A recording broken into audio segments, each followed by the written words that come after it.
வணக்கம். இரவு நேர பிரதான செய்திகள். செய்திகளின் ஊடாக நர்மதா சிறையில். முதலில் தலைப்பு செய்திகள். நாட்டை சூழ உள்ள கடற்பிராந்தியங்களுக்கு சிவப்பு எச்சரிக்கை. அஸ்வசம மேன்முறையீட்டு கால அவகாசம் நீடிப்பு. பாடசாலை நேரம் 30 நிமிடங்கள் நீடிக்கப்படும். கருணி அமரசூரிய. ஈரானில் கடும் வெப்பம், தண்ணீருக்கு பெரும் தட்டுப்பாடு. இனி விரிவான செய்திகள். கல்வி சீர்திருத்தங்கள் தொடர்பான முன்னைய திட்டங்களை அரசாங்கம் பரிசீலித்து பொருத்தமான மாற்றங்களை சேர்க்க வேண்டும் என்று சில எதிர்க்கட்சிகள் கோரியுள்ளன. ஐக்கிய மக்கள் சக்தியின் நாடாளுமன்ற உறுப்பினர் ரோஹிணி கவிரத்ன மற்றும் முன்னாள் கல்வி அமைச்சர் அகில விராஜ் காரியவசம் ஆகியோர் இந்த கோரிக்கையை முன்வைத்துள்ளனர். முன்னதாக தயாரிக்கப்பட்ட முன்மொழிவுகள் நிபுணர்களால் தயாரிக்கப்பட்டவை.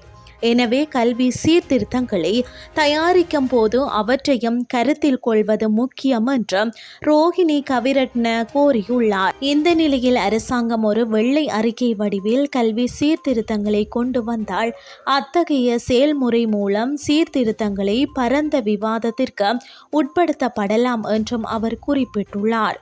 இதற்கிடையில் முன்னாள் கல்வி அமைச்சர் டல்லஸ் அலகபெரும கல்வி சீர்திருத்தங்கள் குறித்து விரைவில் ஒரு பொது அறிக்கையை வெளியிட உள்ளதாக குறிப்பிட்டுள்ளார்.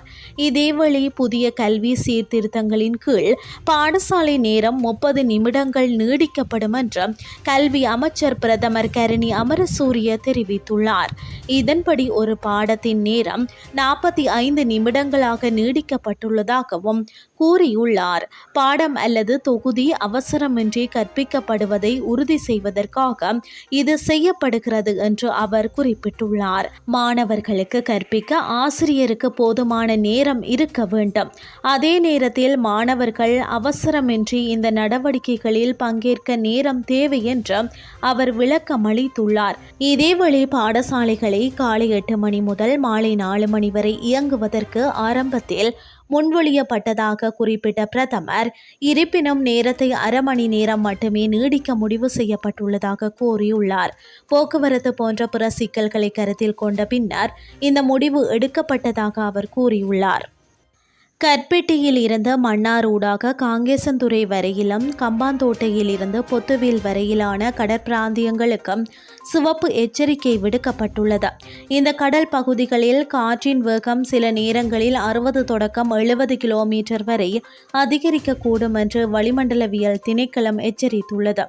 இதன் காரணமாக கடற்பகுதிகள் சில நேரங்களில் கொந்தளிப்பாக இருக்கும் என்றும் தெரிவிக்கப்பட்டுள்ளது. இந்த நிலையில் எதிர்வரும் 24 மணித்தியாலத்திற்கு கற்பிட்டியில் இருந்த மன்னார் ஊடாக காங்கேசன்துறை வழியாக மன்னார் வரையிலும் கம்பாந்தோட்டையில் இருந்து பொத்துவில் வரையிலான கடற்பிராந்தியங்களுக்கும் செல்ல வேண்டாம் என கடற்தொழிலாளர்கள் அறிவுறுத்தப்பட்டுள்ளனர். இதேவேளை நாட்டின் பல பகுதிகளில் மழை பெய்யக்கூடும் என வளிமண்டலவியல் திணைக்களம் எதிர்வு கூறியுள்ளது. அதன்படி மேல் சப்ரகமுவா மற்றும் மத்திய மாகாணங்களிலும் காலி மற்றும் மாத்தறை மாவட்டங்களிலும் இடைக்கிடையில் மழை பெய்யக்கூடும் என வளிமண்டலவியல் திணைக்களம் எதிர்வு கூறியுள்ளது. அஸ்வசம நலம்புரி நன்மைகள் தொடர்பான மேன்முறையீடுகள் மற்றும் ஆட்சேபனைகளை சமர்ப்பிக்கும் கால எல்லை ஜூலை 31 வரை நீடிக்கப்பட்டுள்ளது. இதனை நலம்புரி நன்மைகள் சபை அறிவித்துள்ளது. இனி வெளிநாட்டு செய்திகள். ஈரானில் வெப்ப அலை வீசி வரும் நிலையில் முக்கிய நீர்த்தேக்கங்கள் வறண்டு கடும் தண்ணீர் தட்டுப்பாடு ஏற்பட்டுள்ளதாக தெரிவிக்கப்படுகிறது. மேற்காசிய நாடான ஈரானின் பல்வேறு பகுதிகளில் வெப்பநிலை 50 டிகிரி செல்சியஸை தாண்டியுள்ளதாக அந்த நாட்டின் தேசிய வானிலை ஆய்வு மையம் தெரிவித்துள்ளது. தலைநகர் தெஹ்ரானில் 41 டிகிரி செல்சியஸ் வெயில் நேற்று பதிவானதுடன் இது மேலும் உயரும் என்று கணிக்கப்பட்டுள்ளது. ஈரானில் வெப்ப அலை வீசி வருவதால் முன்னெப்போதும் இல்லாத அளவுக்கு தண்ணீர் பஞ்சம் ஏற்பட்டுள்ளது. குறிப்பாக அந்நாட்டின் தெற்கு பகுதி கடும் வறட்சியை சந்தித்துள்ளது.